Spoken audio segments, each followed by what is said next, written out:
ఇప్పుడు నీ ఇల్లు బాగుపడాలంటే ఏం చేయాలి చెప్పు.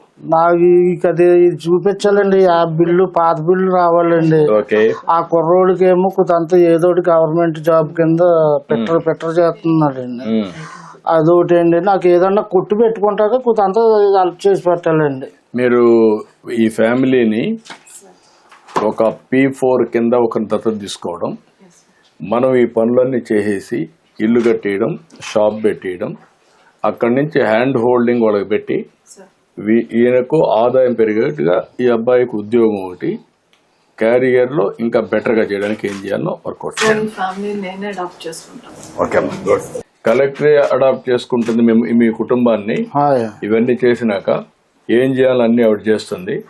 నీకు ఆదాయం పెంచే మార్గం, మీ జీవితం బాగుండేట్టుగా చేసే బాధ్యత ఆవిడది. గుడ్. 100 రోజుల్లో మొత్తం కంప్లీట్ చేస్తారా? ఇల్లంతా కంప్లీట్ చేస్తారా? షాప్ కూడా కంప్లీట్ చేస్తారు. ఇప్పుడు నీ జీవితం బాగుపడడానికి ఏం చేయాలో అవి కూడా చేస్తాం.